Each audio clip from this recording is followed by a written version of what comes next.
But brief, because I know it seems like you want to get out of here. You might be a little sick. You're good. You're good. Can you see me? I can see you, bro. What's poppin'? Salam alaikum. Great to hear from you, Ryad.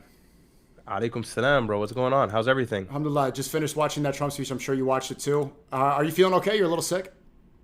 No, I'm good. I'm good. Let's run it. Let's run it. I was just ending. I mean, yeah, I'm pretty congested, but I was ending because I kind of covered everything and went over everything. I didn't want to drag it on, but I'm happy that you wanted to talk about it. I was going to text you, but I didn't know if you had anything planned, so I didn't want to interrupt your segment.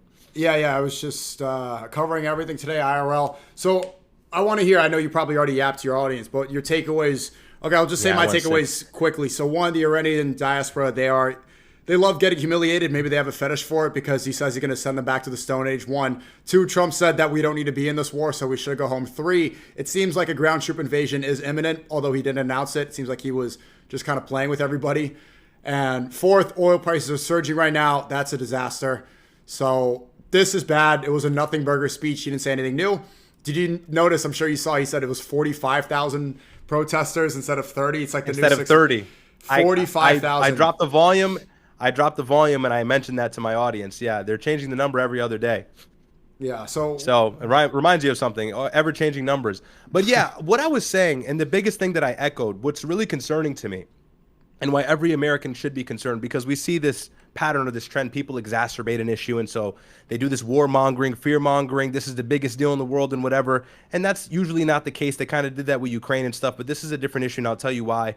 There's really no exit for the United States at this point or off-ramp that guarantees we'll be the winner or we'll have some sort of benefit here. The reason why is because if Trump pulls out, now we just lost. And people say this war is asymmetrical. I think that's an understatement. I think we're just flat out losing. Iran has been able to deal a ton of damage to these Gulf countries, really not suffer much consequence for it besides what they already knew was coming, which was the first strike from the United States. That was preemptive, thanks to Marco Rubio admitting it a few weeks ago. So now if we come out of this war, first of all, the Strait of Hormuz is not secured.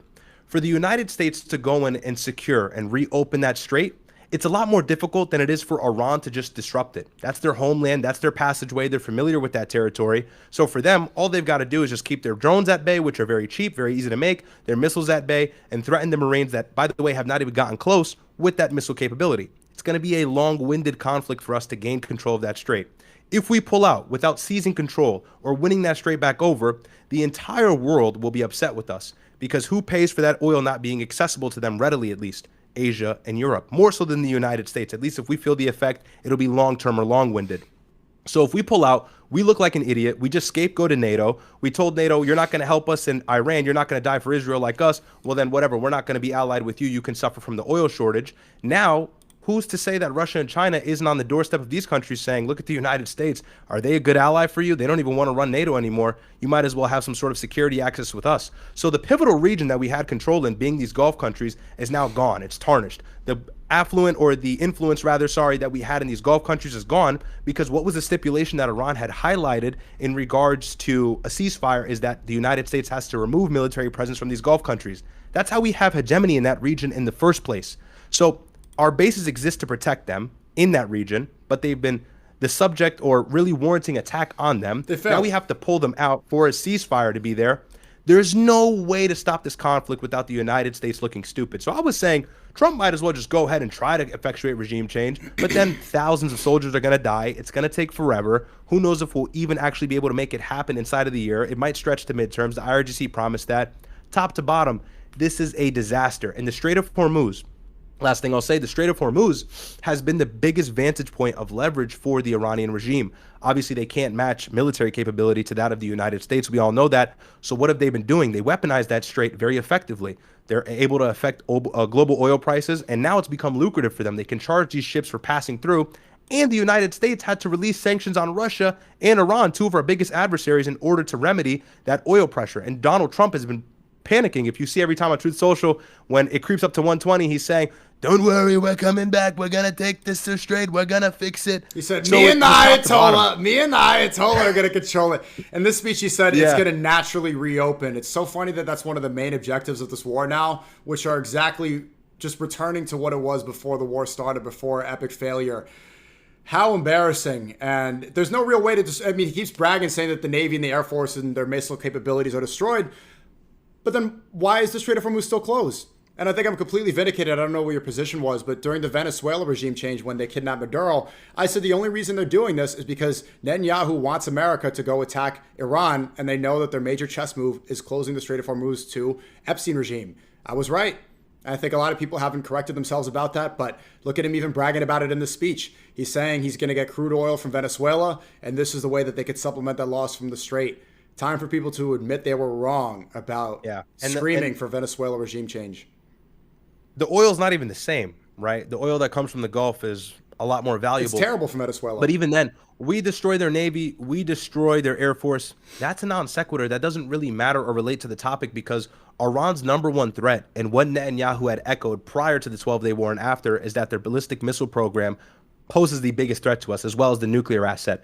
And so that's the thing that we have to remove before we can say that we're good with Iran. If they still have their missiles, they still have their drones, and they still have their nuclear enrichment program, which they still have to some degree, despite us putting a dent in it in June, then it doesn't matter. Nothing changes if nothing changes. Their Navy never posed a threat. Their Air Force was never an issue. So these are all kind of like non-assets. And Pete Hegseth takes to the Pentagon and he says, well, we destroyed their Navy and their Air Force. Hey, dumbass, that never mattered. We have to get rid of the missiles. We have to get rid of the nuclear enrichment if we want to fulfill our supposed goals. And Iran could have made a nuke. I don't know if a lot of people know this. They were hedging. Iran had the ability to make a nuke, but they never did. The whole point, I kind of gave like an analogy. Imagine you have all the parts for a gun right in front of you, and you can assemble it at any time, but you choose not to display, hey, don't take me out of power. Hey, don't approach on my borders. Hey, don't try to ruin my sovereignty because I can make this gun. So that's kind of like the whole idea of hedging a nuclear bomb, is to guarantee you're not removed from power, to guarantee you're not subject to regime change. They could have made a nuke a long time ago. However, Operation Midnight Hammer probably set that back a good deal. And then Trump, by the way, he contradicted himself. Operation Midnight Hammer in June, he said, we obliterated it, and they're not going to be able to make another nuke for 6 years. He was saying so much time that we took off of their nuclear program. Now, just in his address to the nation, he said a couple months they're away from making a nuke. So it's like anybody who trusts this administration at this point is a dumbass. They can't be helped. Marco Rubio, Pete Hegseth, Donald Trump, they're all just intertwining, contradicting themselves. I've never seen an administration, I'm only 24, I know. I've never seen an administration embarrass themselves like this one. This is a shit show. And every day they just make it worse. They keep every day they just make it worse. I don't know how people are still Trump supporters. I don't know if you have any in your chat, but I still have people that are like MAGA till death, and they, you know, if they're going to fall for Trump after this disaster, they're going to fall head over heels for the Antichrist. These people are idiots. And the reason I think the ground troop invasion is imminent, he doesn't care about the lives being lost of Americans. Look at the way he's speaking now about not opening up a presidential library museum. He says he just wants to open up Trump hotels. Look at the way he's trying to shill himself to get the Nobel Peace Prize. All he cares about is legacy. All he cares about is his own reputation. It doesn't matter how many people die. It doesn't matter how much he tanks the economy, how much money it takes. As long as he gets his Nobel Peace Prize and people glaze him, even before the speech, he says, I'm going to do this speech and talk about how great I am. That's all he cares about. So if this is his number one priority, of course he's going to send thousands of Marines to die. I said, it's totally facts. And I had said, Donald Trump is probably one of the biggest traitors to the United States in recent history because of the fact that every president prior to him avoided bombing Iran. By the way, Israel has been begging us for years to bomb Iran, and we never did it. Obama stepped away. He actually introduced the Iranian nuclear deal to guarantee peace in the region. Prior to that, Joe Biden didn't want to do it. George Bush didn't want to do it. Trump was the guy to finally push the button and bring us to war in Iran.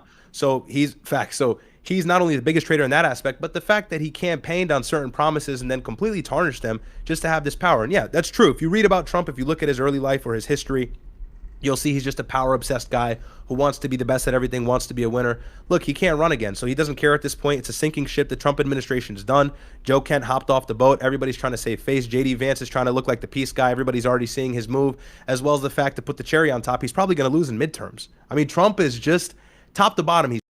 So I think at this point, he's thinking, let me just serve the interests of my donors. Let me just serve the interests of Israel and finish this conflict. But he's realizing this conflict is not a 4 or 5 day process like they previously claimed. It's already 30 days, and we have not reached any sort of step in getting to our goals, which is regime change, nuclear program, missiles. All three still exist full-fledged.